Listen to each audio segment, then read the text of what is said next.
Dear students,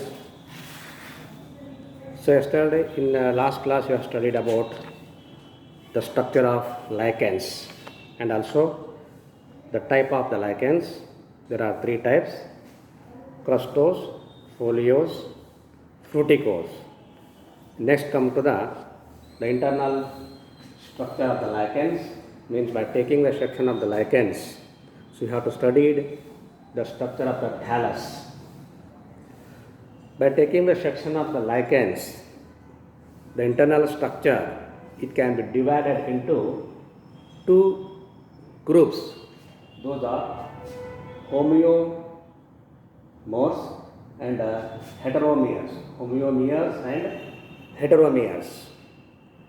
Homeomers, the thallus consists of the loosely interwoven mass of fungal hyphae with the algal cell. So lichens, these are a combination organism, both the fungus and as well as algae. In the homeomers, the thallus consists of the loosely arranged interwoven mass of fungal hyphae with the algal cells. The algae component, it is seated above the lichen thallus and scattered uniformly between the fungal hyphae. You have to see in the diagram the homeomers. So here you have to see the hyphae. So these are the hyphae, these are called the fungal hyphae, and the algae, they are scattered inside the hyphae. So these are the rounded cells are called as a algal hyphae. So it is a homomers, we have to call it as a homomers because both algae and fungi, they are scattered uniformly between the fungal hyphae. And second one, heteromers. Hetero means different types. Most of the lichens belongs to this categories. They exhibit the different layered.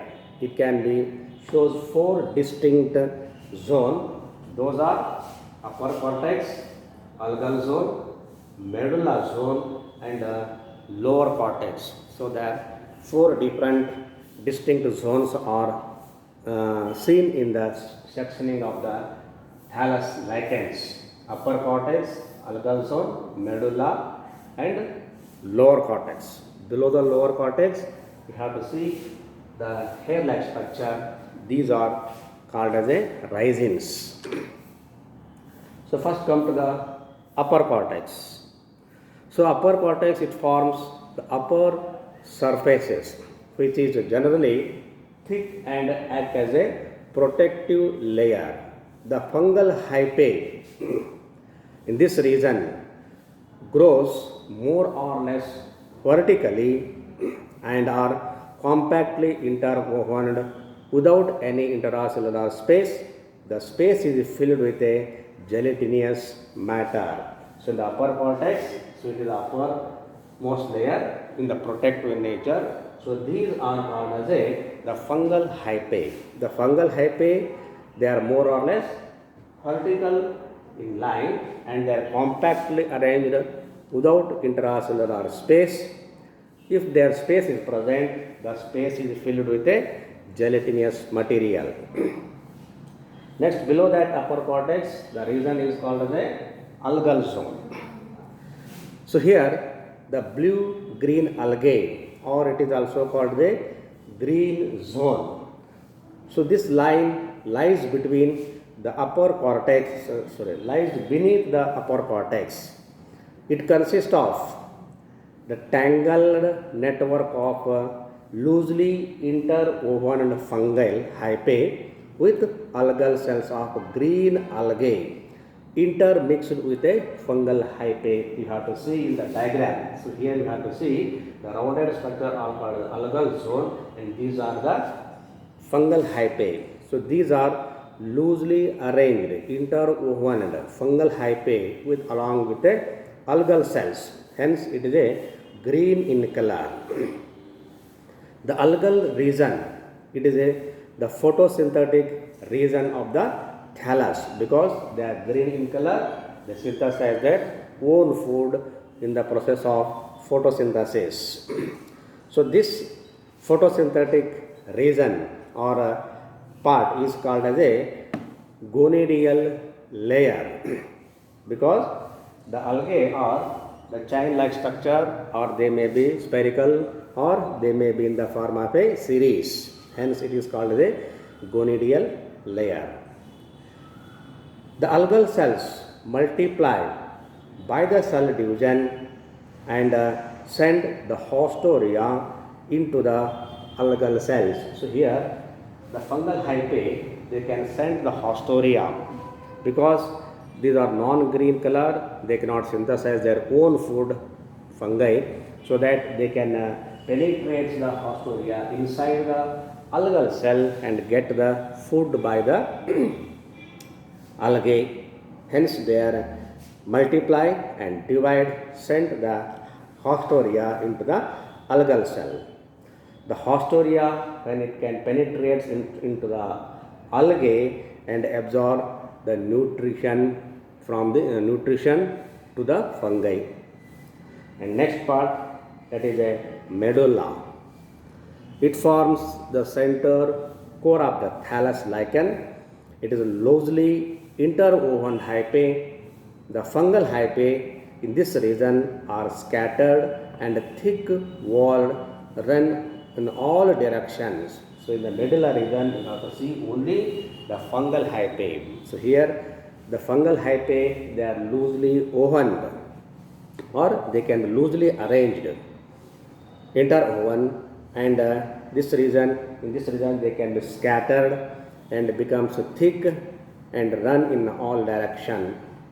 And last, that is a lower cortex. So it forms the lower surface of the thallus, composed of densely, compactly arranged hyphae. They are all run in a parallel. Bundles of the hyphae, they can give rise to the multicellular hair-like structures.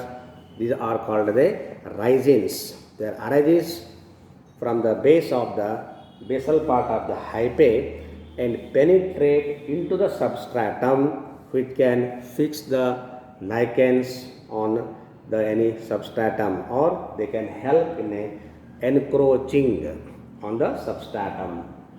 So this is the internal structure of the lichens. There are two groups. One is a homomeres and another one is a heteromeres. So homomeres means here only there is no zone. Here the intermingle between algal and hyphae. So algae and fungal hyphae, that intermingled, hence it is called the homomeres. So heteromeres again bartaville. So here it can be see the different zone. Upper cortex, algal zone, medulla, lower cortex, hence it is a heteromeres. Next come to the nutrition. The lichen thallus, the body of the organism, it is provided by the fungal partner. The mode of nutrition, it is totally different from the typical fungus. They are neither a parasitic nor a saprophytic in nature. Owing to the symbiotic, it obtained its nutrition like a green plant. The algal cells obtained water and minerals from the thallus. They provide themselves with a carbon from the carbon dioxide from the air, and these raw material synthesize carbohydrate with the help of the chloroplast. A part of these algae use in its nutrition, the rest is supplied to the fungal part. The movement of food material occurs by the diffusion. The soluble food is diffused out from algae and is absorbed by the fungal partner. In addition, the fungus may be augments its food supply by annexing the living algae cells with its haustoria. It may also consume the dead bodies of the algal cell also. So this is the nutrition, how they can be nutrition, both component organisms like hyphae and algae. In next class, the reproduction in the lichens. Okay, thank you.